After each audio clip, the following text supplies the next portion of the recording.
Bonjour, bienvenue dans Mots sur Mots, un endroit où l'on aborde les enjeux de santé physique, mentaux, ainsi que les enjeux sociaux, dans un espace sécuritaire, bienveillant et surtout sans jugement. Aujourd'hui, nous accueillons Claire Ophélie, qui a chaleureusement accepté de venir nous parler de comment la photographie a été un élément majeur qui l'a aidé face à la dépression. Pour commencer, est-ce que tu peux te présenter à ceux qui nous écoutent? Oui, allô. Bonjour. Donc, je m'appelle Claire Ophélie, j'ai 36 ans bientôt, au mois de mars j'aurai 36. J'habite à Stoneham-Tewkesbury, qui est proche de la ville de Québec. Okay. Et comme tu l'as si bien dit, je suis photographe depuis environ 2 ans à mon compte et Okay. j'en vis à temps plein. Et non, c'est pas mal ça. Okay. Qu'est-ce qui t'a donné envie de venir partager ton histoire aujourd'hui? Ben, moi, dans le fond, j'ai toujours vu la dépression comme quelque chose d'un petit peu honteux. Je me sens pas non plus toujours légitime d'en parler parce que les symptômes que j'ai vécus ou que je vis encore sont pas aussi intenses que ce qu'on peut entendre parfois. Donc, c'est comme un peu... Ouais. Je me sentais comme un peu honteuse aussi de dire que j'avais de la dépression. J'avais la peur qu'on me rejette un petit peu pour ça. Mais là, je me suis dit qu'en fait, si mon histoire peut aider quelqu'un, Ouais, c'est ça. puis c'est un bon exercice pour moi aussi. Donc, c'est ça. Tant mieux. Avant de parler de photographie, est-ce que tu peux nous dire comment la dépression s'est manifestée dans ta vie? Oui, donc ça a commencé en 2004. Okay. J'avais 14 ans. Okay. Et ça a été comme une espèce de colère sourde, permanente, okay. Un sentiment de solitude, d'être jamais comprise. Un peu. C'est ça, j'avais du mal à être optimiste, faire ce que j'aimais, sortir. Pas d'énergie, pas de motivation. C'était plus un retrait sur moi-même, parce que j'avais l'impression que j'allais pas être comprise par les autres, donc je me renfermais un petit peu. Ouais. J'avais tendance à rejeter le monde ou m'auto-saboter beaucoup. Donc maintenant, à l'heure d'aujourd'hui, les crises, elles sont plus provoquées, je te dirais, par les changements hormonaux. Okay. Donc on appelle le syndrome prémenstruel. Ah oui, moi je connais. Donc c'est un peu intense, il y a toujours des idées noires, ouais. ou beaucoup de difficultés à sortir et à me gérer, mais j'ai un traitement, puis je suis bien suivie. Okay. Je savais pas qu'il y avait des traitements. Ok, non, pour la dépression. Pour la dépression. Okay. Puis, c'est ça. Donc je suis quand même bien entourée, bien suivie, je suis outillée, et quand tu le sais, c'est moins pire. Ouais. Donc dans ce cas-là, je prends du temps plus pour moi. Puis... Là, tu fais bien. C'est ça. Excusez-moi. À quoi ressemblait ton quotidien pendant la période la plus difficile? Beaucoup de fatigue intérieure et physique, avec une impression d'injustice, de cette injonction où il faut quand même faire semblant d'aller bien. Ouais, c'est ça. Et d'être fonctionnel, et on nous demande souvent de faire la part des choses entre laisser à la maison ce qui nous pèse, puis aller travailler et faire comme si de rien n'était, mais quand tu fais de la vraie dépression, c'est quasiment impossible. C'est quasiment impossible. Sinon, c'est extrêmement drainant, puis c'est pesant. Ouais. Moi, à ce moment-là, j'ai souvent collé malade parce que je ne pouvais juste pas fonctionner. Je me réveillais en pleurs, avec des idées noires, une impression que j'allais exploser ou mourir si j'allais travailler. Okay, c'était pas juste un manque de motivation. Non, c'est ça. C'était plus profond que ça. Ouais, je comprends ça. Voilà. As-tu vécu un moment ou un déclic qui t'a fait réaliser que tu avais besoin d'un moyen d'expression? Non. Ça répond. En fait, sans le savoir, j'avais besoin de quelque chose qui me permette de pouvoir être là sans devoir expliquer, performer, nécessairement aller mieux. C'est juste qu'un jour, j'ai comme eu une caméra dans les mains, puis j'ai commencé à faire des photos, puis c'est ça. J'ai réalisé après que ça m'aidait. Ok, ben c'est bien cool ça. Comment la photographie est entrée dans ta vie? Donc, c'était toujours en 2004, j'avais 14 ans, puis mon premier petit ami de l'époque avait les premières caméras compactes. Ah, les toutes petites, Les là. toutes petites, Oh ouais. mon Dieu, ça me... C'était l'ère du numérique qui venait d'arriver en France. C'était très très récent. Et puis mon ex de l'époque en avait une. Moi, mon père en avait acheté une parce qu'il aimait fou la technologie. Fait que on allait juste faire des photos dehors, sans analyser, juste pour s'amuser. Puis ça permettait de ressentir le moment présent sans devoir mettre des mots ou tout analyser. Puis au début, c'était juste comme un passe-temps. Ouais. Un jeu. Je photographiais la nature, je faisais des petites mises en scène un peu glauques. On peut voir sur la photo ici mes premières... Ouais, c'est ça que je me demandais. Mes premières photos, j'allais beaucoup dans les cimetières où j'aimais prendre à la noirceur des monuments un peu gothiques, un peu glauques. Puis tu sais, ça me permet de raconter comment je me sentais en dedans ou comment je percevais le monde extérieur parce que j'étais pas capable de le faire autrement. Ouais, de le verbaliser. De le verbaliser, ouais, c'est ça. Mais ça reste une méthode de communication, même si c'est pas verbalisé. C'est ça. Mais je m'en rendais nullement compte à l'époque. Non, ça c'est normal. Qu'est-ce qui t'a attiré vers cet art plus qu'un autre? Je pense que c'est vraiment, comme je disais, c'était comme un passe-temps, c'était quelque chose de nouveau.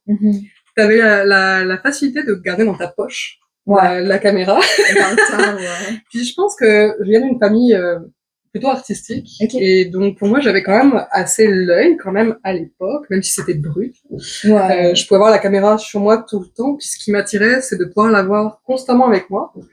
Puis de prendre en photo tout ce que je voyais, mais avec un autre angle de vue, quelque chose de différent. Que tu vois pas forcément. Que tu vois pas à l'œil nu, c'est vrai que c'est... Puis en fait, ça me permettait d'être constamment dans le moment présent parce que ça te force à observer, observer ce qui se passe, puis chercher au-delà. Donc ouais, une vraie déconnexion avec toutes les petites pensées noires envahissantes que tu peux avoir tout le temps en boucle quand tu fais la dépression. Ça devait faire du bien quand même. Oui, c'est ça. Puis c'était aussi de pouvoir montrer sans nécessairement être vu. Puis à l'époque, je le voyais comme « Ah, c'est cool, je peux faire de l'art sans avoir fait d'école d'art. » Sans avoir de compétences en particulier. Ça me motivait à bouger parce que l'idée de « Ah, on va à telle place. Ah, ben je pourrais faire telle ou telle photo. » Bah, ça me motivait plus à y aller que sinon je serais restée chez nous. Ouais, c'est ça, comme juste sortir pour sortir. Ouais. Juste pour dire qu'elle était sortie. C'est ça, c'était comme une petite motivation. Tu sais, j'ai beaucoup bougé à cette époque-là. Je prenais mon vélo à l'époque, là. Et puis je m'en allais dans le village. On vivait dans un village de 800 habitants en France. Puis l'idée, voilà, de potentiellement trouver un sujet à photographier, c'était quelque chose que j'avais plus le goût que... Oh, mais c'est le fun. Te souviens-tu de la première photo qui t'a fait ressentir, en guillemets, quelque chose? Oui. C'était un autoportrait fait un petit peu par accident, à dire. Mais quand j'ai vu la photo, j'étais comme « Oh my god, ça représente exactement comment je me sens à l'intérieur, un espèce de flou. » Puis à l'époque, mon corps était en train de se développer. Moi, je me suis développée très tard. Et donc, je passais du corps d'enfant à jeune femme. Et en plus, sur la photo que je voulais faire, je portais un masque. Et quand j'ai vu la photo, je me suis dit « Waouh, on voit comment je me sens dedans, flou. On voit la transition corps de femme, corps d'enfant à corps de femme. Puis en plus, on voit le masque qui fait que, tu sais, j'étais pas ce que je paraissais vraiment. » Ah ouais? Ok, là, je le remarque. Ouais. Donc, ça, c'est la première photo qui m'a vraiment marquée, qui était un accident, un heureux accident. Ouais, c'est ça. C'est fou pareil, des fois. On dirait que des fois, tu veux comme full faire, mettons, une belle photo, etc. Mais des fois, c'est genre des photos comme prises sur le vif qui sont... Absolument. Souvent, là. Puis, petite anecdote, cette photo-là, je me la suis faite voler par un site d'une académie de danse classique. Oh mon Dieu! Ok. Puis à l'époque, je connaissais pas, tu sais, à 16 ans, je connaissais pas vraiment les recours et tout. Fait que j'étais juste fâchée, puis je leur avais écrit un mail en me disant, ah, c'est ma photo. Puis j'ai jamais eu de réponse, là, mais c'est quand même drôle, là. Ouais. Mais en même temps, si nous te l'ont volé, c'est parce que c'était une belle photo. Oui, c'est ça, mais tu sais, c'est parce que pour eux, ça faisait assez danse classique. Oui, c'est vrai. Somehow. C'est vrai que ça peut faire penser. Alors que je suis quelqu'un qui ne danse pas dans la vie, donc c'est quand même ironique quand tu y penses. Oh, wow. Qu'est-ce que tu ressentais quand tu avais un appareil photo entre les mains? Vraiment une excitation d'enfant. Tu sais, comme quand t'es petit, puis Ouais, que tu peux passer des heures à dessiner, gribouiller des choses, puis t'es dans ta bulle, et puis tu te rends pas compte du temps tu qui touches passe pas. autour de toi. C'est ça, c'est vraiment ça. Ah, c'est qui vraiment est- cool. Ou un peu comme le cadeau de Noël, là, tu sais, quand c'est Noël, puis t'arrives, puis quand t'es enfant, là, puis Oui, c'est ça voilà. les cadeaux, là, t'es comme toute Puis excitée. que t'es dans ta bulle pendant plusieurs heures, parce que Oh, t'as ouais, ouvert tes non. cadeaux, puis tu les Ouais, essayes non, c'est tous. ça, tu veux toutes les essayer. C'est tellement vrai. Est-ce que la photographie t'a permis d'exprimer des émotions que tu n'arrivais pas à dire? Oui, parce que ça demandait pas une clarté immédiate. Mm. Donc, comme je te dis, ça m'a pris du temps à m'en rendre compte, mais je pouvais déposer quelque chose sans nécessairement devoir le comprendre complètement. Puis ça, Mm. je trouve que c'est important dans la dépression, parce que dans la dépression, on a tendance à se remettre beaucoup en question, Ouais, puis faire beaucoup d'introspection, ce qui est quand même beaucoup assez d'analyse. douloureux et difficile. Ouais, c'est sûr. Mais parfois, juste déposer, puis sans trop surréanalyser, Mhm. tu peux le comprendre après, puis c'est pas grave. Ok, ouais, il y a comme pas l'espèce de... Justement, comme tu dis, quand tu te renfermes puis que tu te mets à introspecter Mhm. beaucoup sur toi-même, Puis ça peut essayer de trouver des devenir... réponses qui ne viennent pas, Non, c'est c'est très ça. frustrant. Puis je trouve Oui. que ça vient comme anxiogène. Ouais, vraiment. Donc, c'est ça. Il y avait-il quelque chose de thérapeutique dans le fait de capturer un moment, une lumière, un visage? Ça l'est autant pour moi que pour mon sujet, s'il est humain. Il y a comme un détachement, puis des masques qui peuvent comme retomber des deux Mhm. côtés. On se lâche sans vraiment trop s'en rendre compte. Mais je pense que tu l'as vu, parce qu'on a déjà fait des photos Oui, ensemble. oui, Puis c'est vraiment on fun. se connaissait pas au départ. Puis tu Non, sais, je c'est trouve ça, que c'est venu assez naturellement. naturellement. On est plus dans le moment présent, Mhm. comme je te le disais, et on oublie l'idée de performer. C'est vrai, ouais. On est juste soi-même, on est dans l'émotion, l'action, donc c'est guider les espaces, les corps dans la nature ou ailleurs, c'est comme une forme de réconnexion à la fois à moi-même, parce que je viens comme réfléchir, puis j'analyse beaucoup ce qui se passe sur le moment présent, puis pour la personne, elle se plonge aussi dans la Dans le reconnexion moment. Oui, d'elle-même, ouais, parce c'est ça. que je demande beaucoup à mes sujets de prendre des inspirations, de penser à telle affaire, ou de comment ils peuvent se sentir dans le cadre en ce moment, puis ça vient paraître. Puis c'est ça, la personne a tendance à se sentir comme assez libre et plus intuitive aussi, parce qu'il y a moins Mhm. la pression, tout Ouais, relâche. c'est ça. Parce qu'au début, c'est vrai, moi, ce que j'ai remarqué quand je faisais le shooting, c'est qu'au début, genre, je ressentais beaucoup la pression un peu de devoir comme avoir la pose parfaite, le si parfait, non, non, non, mais plus, genre, plus en fait, tu te connectes avec le photographe, puis genre, s'il y a une bonne vibe, genre, plus tu vas te sentir à l'aise, puis plus les choses vont aller naturellement, genre.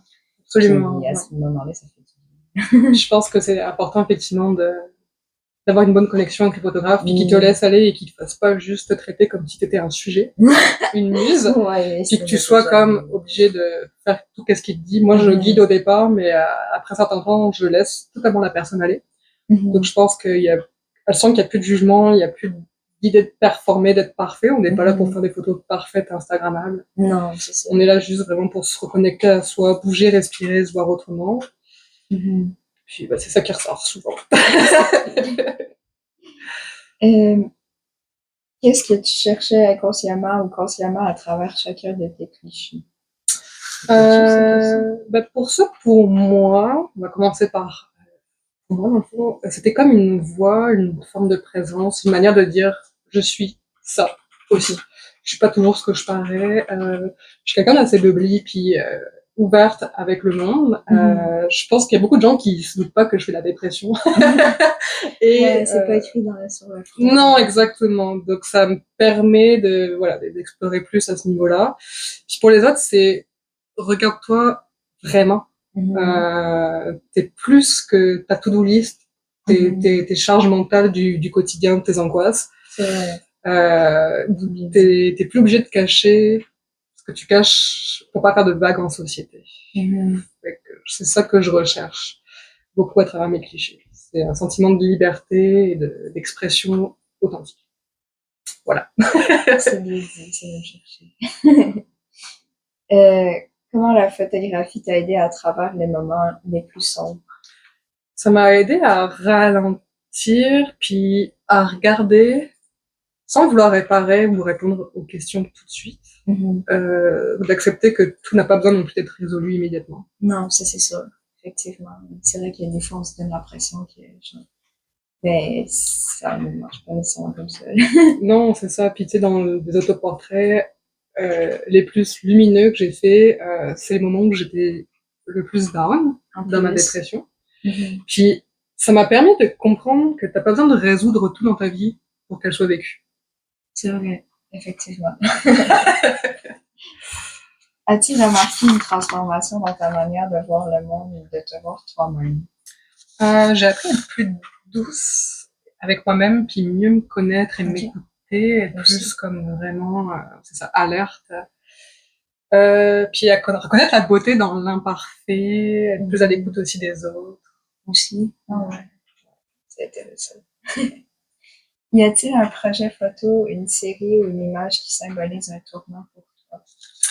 Oui, il y a le projet que j'ai commencé en fait cet été, qui est avant je faisais un petit peu de tout en photo et depuis cet été je me concentre uniquement sur les portraits de femmes. Donc toutes les femmes qui sont sensibles et créatives un peu comme toi et moi, puis qui ont l'impression que leur vie c'est pas trop vite, puis que c'est juste des règles, juste des responsabilités et qu'elles ont l'impression de passer un petit peu à côté de leur vie ou que leurs rêves sont comme en stand-by et puis qu'elles savent pas exactement quand est-ce qu'elles vont pouvoir achever leur projet personnel. C'est ça, toutes celles qui se sont enfermées puis qui ont même des parts d'elles-mêmes qui sont invisibles à elles-mêmes. J'ai beaucoup de clientes qui viennent me voir et qui me disent mais je savais même pas que je pouvais être ça ou je m'en souvenais plus. Ou j'ai une cliente que ça m'a vraiment marqué, c'est que on lui avait toujours dit qu'elle avait un profil scientifique. Et quand je lui ai demandé de faire un mood board pour voir un petit peu les couleurs, les ambiances qu'elle aimait, au début elle a bloqué, elle était comme mais moi je suis pas créative. Et après ça, elle a commencé à faire la recherche, puis elle a eu du fun, puis elle m'a dit je savais même pas que le rouge c'était ma couleur préférée.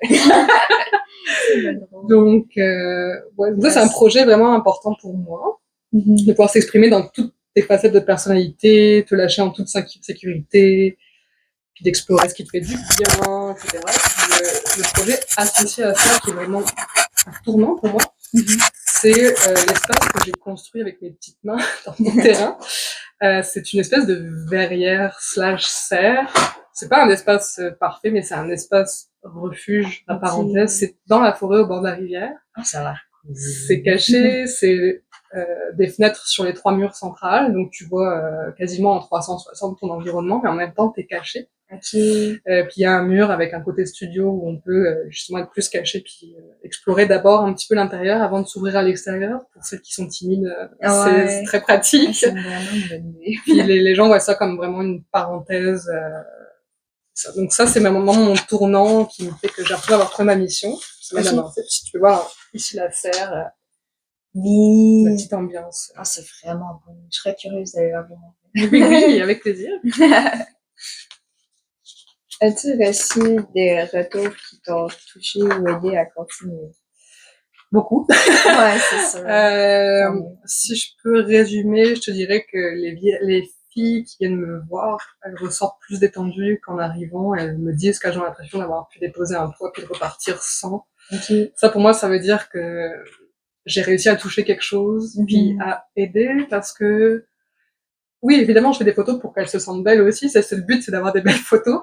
Mais je pense que ma mission, c'était aussi ça, c'est de pouvoir aller un petit peu au-delà de ça. Donc c'est pour ça aussi qu'on prend une après-midi au complet maintenant. C'est plus des séances d'1 heure ou 2 heures, c'est on regarde pas la montre. On y va. Ah, c'est parfait. Puis on fait un rituel de thé. J'appelle ça un rituel, mais c'est pas vraiment un rituel, c'est qu'on prend le thé avec une collation avant, on fait une petite pause si on a besoin, puis avant de se quitter, on prend une petite tasse de thé, petite collation. Prends vraiment le temps. Donc. C'est ça. Comme pas l'espèce de pression du temps, mettons, faut que ça soit fait en 1 heure. C'est ça, genre, il nous reste temps. Non, c'est ça. Là. Donc, ce qui revient souvent, c'est je me suis découverte autrement, j'ai une créativité que je soupçonnais pas ou que j'avais un petit peu perdu de vue. Puis de sentir plus connectée, plus belle aussi, sans attendre que ce soit le bon moment. Ouais, je comprends. Il y a des gens aussi qui attendent que ce soit le bon moment. Ouais, mais t'as le temps d'attendre. Ouais, non, c'est ça. Je pense que le bon moment n'existe pas vraiment, en fait. Il faut le prendre tout simplement. Oui, c'est vrai. Est-ce que créer t'a aidé à reprendre confiance en toi ou à reconnecter avec les autres? Ouais, parce que je crée beaucoup plus de liens sincères Ok. qu'il y a quelques années. Même moi, tu sais, on dit souvent que quand on est entrepreneur, faut avoir un masque d'entrepreneur. Moi, c'est pas vraiment mon cas. Ok. J'aime ça pouvoir être authentique dans mon travail, puis avec les autres, puis de voilà rencontrer les autres, puis voir qui ils sont vraiment, ce qu'ils traversent. Moi, ça me passionne. Tu sais, je suis pas psychologue, je suis pas coach, mais je suis juste humaine qui aime rencontrer d'autres humains. Puis si je peux donner un petit coup de pouce, ça va te faire plaisir. Ouais.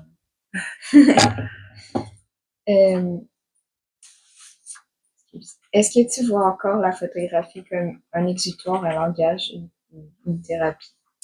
Absolument. Je vois ça vraiment comme un langage, un refuge safe, un espace de rencontre. Je disais juste avant, où on peut être accueilli tel qu'on est, même si on se sent pas super bien en soi. C'est pas grave. Il n'y a pas de convention, il n'y a pas d'obligation, il n'y a pas de performance à attendre, il faut pas que tu aies une certaine taille. Non, c'est ça. Donc, c'est ça pour moi. Juste être soi puis authentique.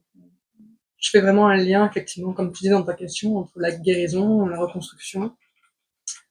Puis ce que je dis souvent, c'est on n'est pas là aussi pour faire des photos pour les autres, c'est avant tout pour toi. Donc si tu viens me voir en me disant, bah tu sais, je veux faire un cadeau à quelqu'un, essaye de le reformuler peut-être, quel cadeau je peux faire à moi-même. Je serais peut-être pas la meilleure personne pour te faire un calendrier pin-up pour ton chum, mettons. C'est comme, je pourrais là. Mais tu sais, c'est pas vraiment ma mission. Ouais, je comprends ce que tu veux dire. Mais c'est correct, on a tous nos missions. Comment cet torse était-il maintenant dans ta vie quotidienne? C'est un équilibre. J'en fais plus autant. Bah, je fais plus vraiment de photos de paysages, etc. Mais ce que m'a apporté la photo et qui est toujours d'actualité, c'est que j'observe plus mon quotidien et je m'émerveille plus de tout, sans plus nécessairement ressentir le besoin de le photographier. Mais si je l'avais pas photographié il y a quelques années, je le remarquerais peut-être pas aujourd'hui et je m'en émerveillerais peut-être pas autant. C'est vrai que ça te force un peu à regarder. Ben, en fait, ça ton environnement, tout simplement. Oui, absolument. Puis c'est ça, ça m'a mis vraiment dans le domaine de l'art. Voilà, c'est ça. Y a-t-il une petite victoire personnelle dont tu es particulièrement fière? C'est d'avoir réussi à transformer quelque chose de douloureux en une capacité d'écoute, puis de présence, puis de création, sans n'avoir plus à me trahir. Ok. C'est drôle le sens, cette phrase. Je sais pas si ça fait-tu du sens? Oui, ça fait du clair? sens. Oui, ça fait du sens. Qu'aimerais-tu dire à quelqu'un qui traverse une dépression et qui n'a pas encore trouvé son moyen d'expression? Bah, trouver ton moyen d'expression, déjà, ça veut pas dire aller mieux tout de suite. Ouais, c'est vrai. Ça peut être juste une façon de rester vivant, connecté, pour entrevoir un petit peu de lumière. Donc, tu peux essayer plein de trucs, et puis, sans être parfait partout, puis c'est correct. Là. Juste essayer. C'est vrai, juste essayer. Comment l'art, peu importe lequel, peut devenir un pont vers soi-même? C'est l'effet de miroir que je trouve intéressant, où ça reflète pas nécessairement ton enveloppe corporelle, mais comment tu te sens à l'intérieur, puis un espace où t'as pas besoin d'être performant, où tu peux simplement être en dehors de toutes les injonctions de la société, du travail, de la famille, des choses comme ça. Qu'aimerais-tu que les gens comprennent au sujet du lien entre création et guérison? Justement, on en parlait un peu tantôt.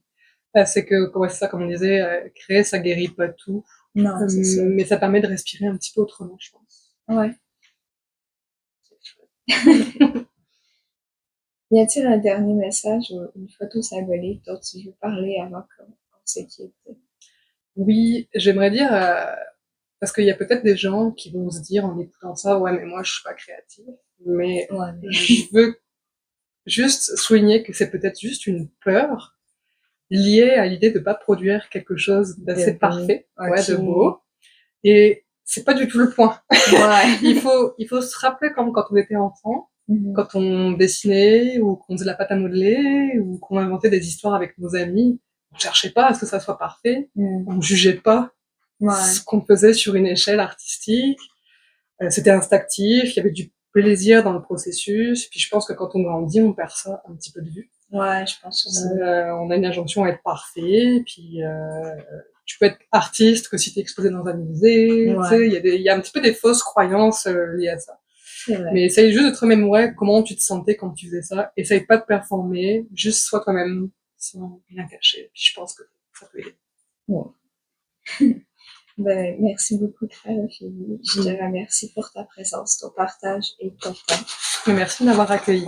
Merci à toi d'être venu, c'est vraiment précieux ton partage. Si d'autres personnes sont ouvertes également à partager leur histoire, n'hésitez pas à venir m'écrire en privé.